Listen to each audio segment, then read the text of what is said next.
With the elections fast approaching, many political parties and independent candidates have mushroomed. Their coming on board has been met with hatred, especially from the main opposition party, and have become the object of ridicule. Fear that they will divide votes looms, and no one really cares to listen to them, despite that they might be offering better services than their opponents. This week, Organizing for Zimbabwe Trust caught up with some independent candidates, and this is what they had to say. Financial challenge, like we do not have all the resources that we require for us to run our campaign to maximum. People at first, in some, they are a bit hesitant because they are saying that they are tired of politicians. The bigger political parties, they accuse us of maybe being sent by someone. People don't really understand independent candidates. They want to find out why you haven't joined the existing parties. So there's a lot of backlash. You know, why are you splitting the vote? So that also comes with some hate speech. Some men, they don't take you seriously. The resource mobilization and the sexualization of women in politics. I mean, the society is too harsh on women.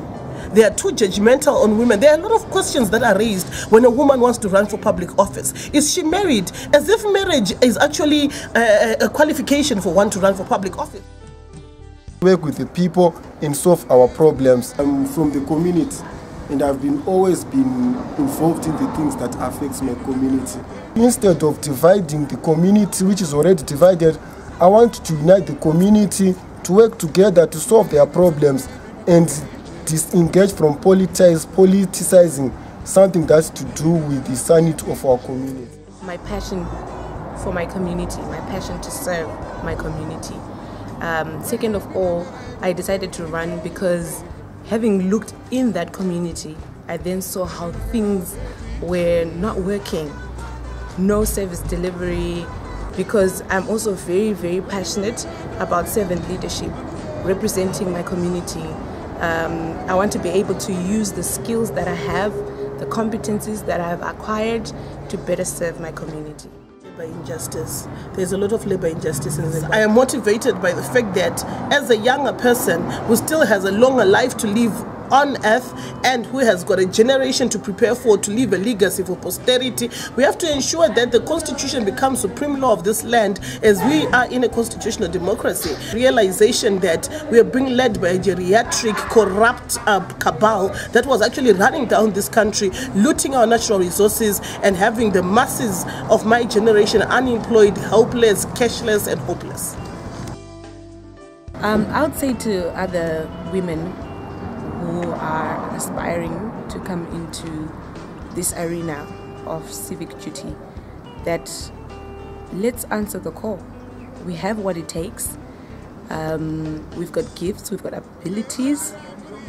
Most women are very educated in this country, and we've prepared ourselves for the challenges that public office would require of us.